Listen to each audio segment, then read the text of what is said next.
Hi everybody, I'm Tara from Crooked Row, and today I want to talk about what to do with your tomato harvest.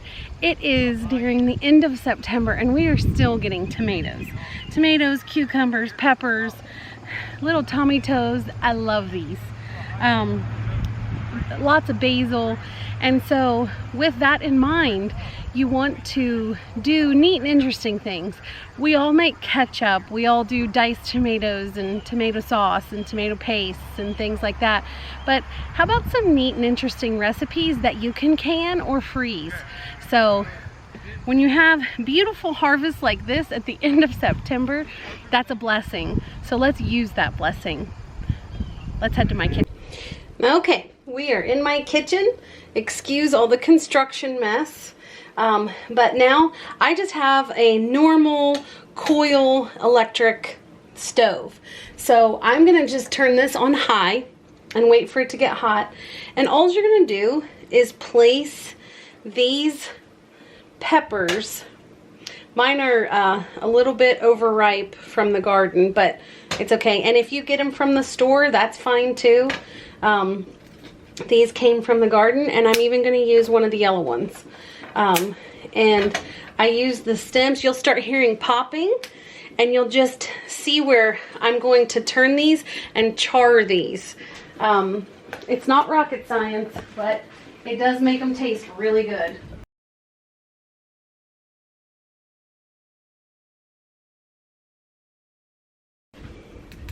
They'll even shake a little bit.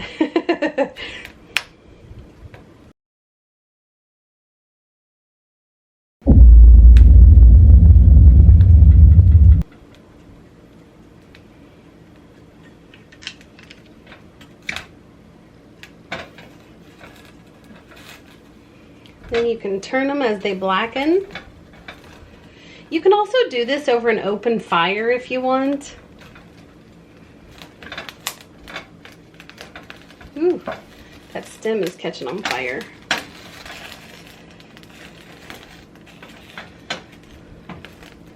See that? You just want to get it real blistered and charred all over. And then we're going to put them in a Ziploc. And the Ziploc is just going to steam it. If you can close it most of the way, but make sure that the steam has a little hole to escape.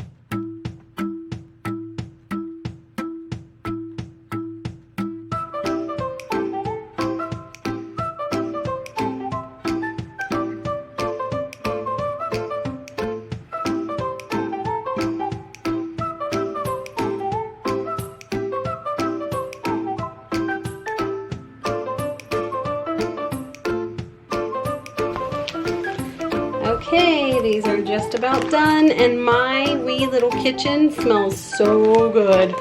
It smells, I don't know, like smoky goodness in here. Let me just char the bottom of this really quickly.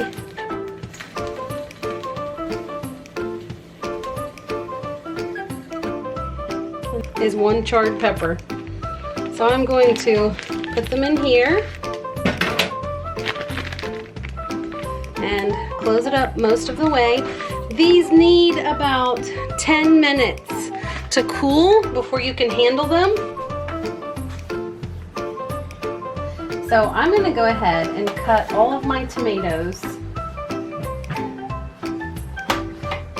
some of them in half. This is a pretty big Roma, so I'm going to cut this in quarter.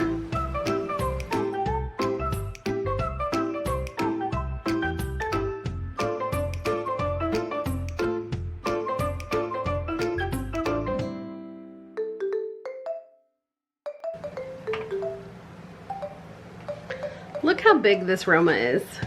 That is huge. You don't get that in the store. Let me bring it out so you can see it. That thing is huge. So you're gonna take, I sliced onions, and you'll put your cut slices, oops, not on the floor. Put it in the pan with the tomatoes that are also cut. You want plenty of onions.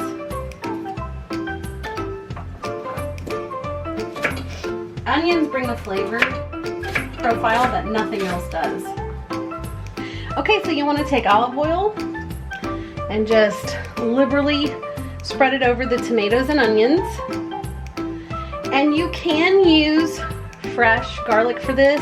I'll make a couple pans of these because I have a big family. This is usually a serving for 4, but you'll want to then salt it pretty well. I'm going to use granulated garlic instead of fresh garlic, but that's because there's just a stronger flavor in profile with granulated garlic.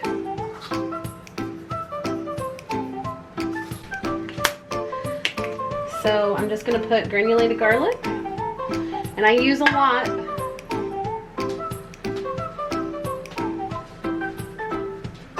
A little bit later I'll add basil, but there's plenty of salt, plenty of garlic, and now I'm just going to crack some black pepper onto this.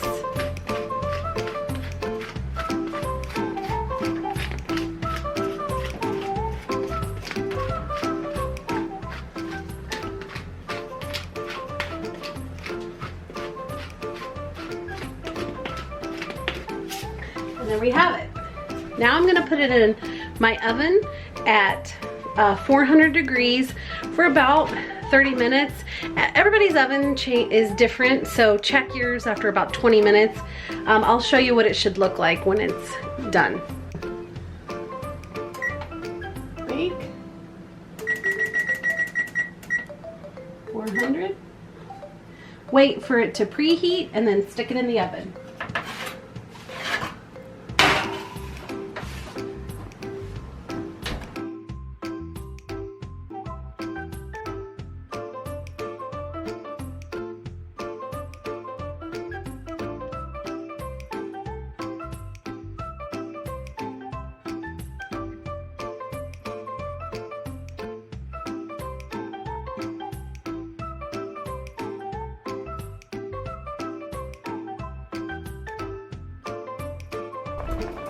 This is a thing of beauty. That is just gorgeous. All this is our roasted tomatoes and onions and garlic. Okay, while the tomatoes are boiling, the tomatoes and onions, I'm going to take my Ziplocs and I'm just going to wipe all that char, not all of it, but most of it. Some people wash it off, I don't. I kind of like to see the black specks in my soup, but not tons of them because that would be kind of gross. But I go ahead and I get the majority of the skin off, and then I will wash it off a little bit.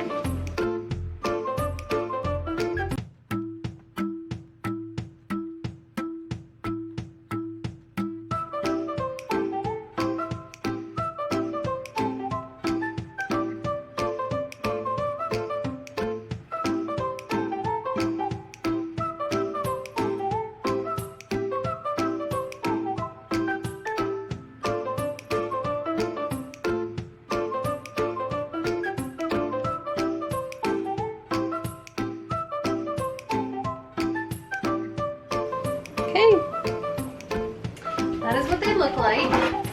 And then I just go in and I find the stem end and I just slice around the stem end and I get out the seeds, those over there, and do that on each of them.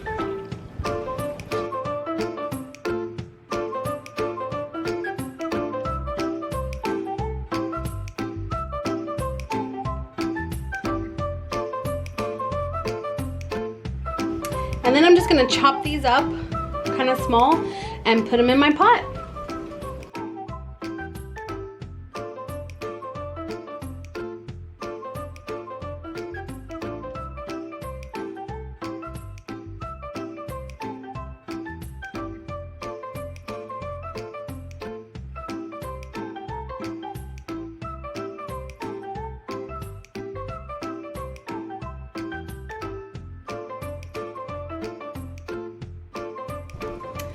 That is a big stovetop full of goodness right there. I love to see those little charred bits of the pepper and all the veggies that are in there with it. You will also add your chicken broth. I don't have the exact measurements of what I use. I can only tell you what the original recipe is, and I use way more than the original recipe. And this is because I can, and I have 6 people to feed. So I pretty much fill up this 7-quart crock pot, or not crock pot, sorry, Dutch oven. And so you'll let this come to a boil, and I've already had the tomatoes and onions cooking for about 30 minutes, and I'm just gonna let the flavors kind of combine. Some people like to use what are those emulsifying sticks called? Emeril Lagasse calls it a boat motor.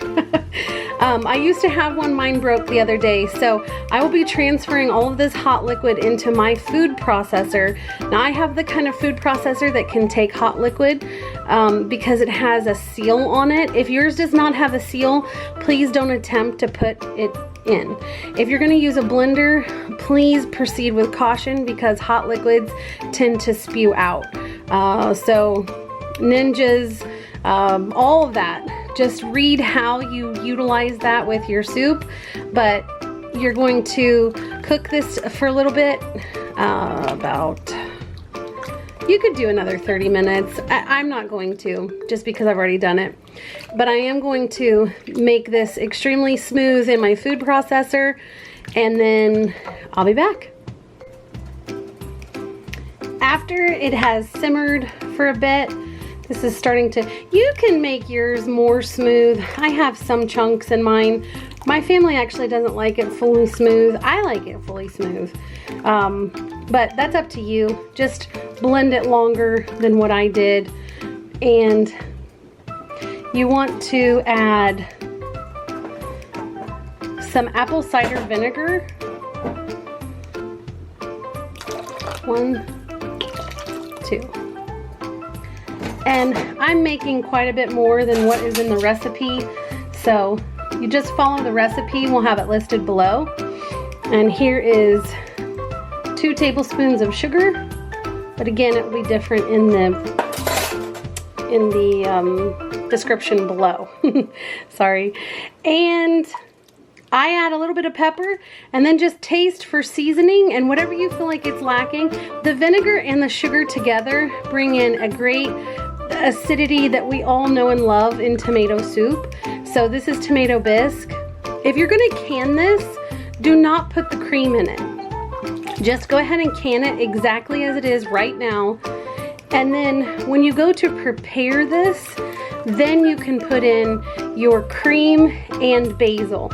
But since I'm preparing this for my family tonight, and I'll probably can the leftovers, I will, in their portions, I'm gonna put cream in it, and I'm also gonna chop up some fresh basil from the garden, and I will let you see when I am finished and it is plated. Now that is a beautiful wintertime, fall time meal. Tomato bisque, and actually we'll stir some cream into this. I put a little bit of basil, fresh basil on top, and this is sourdough bread with Swiss cheese. Looks beautiful.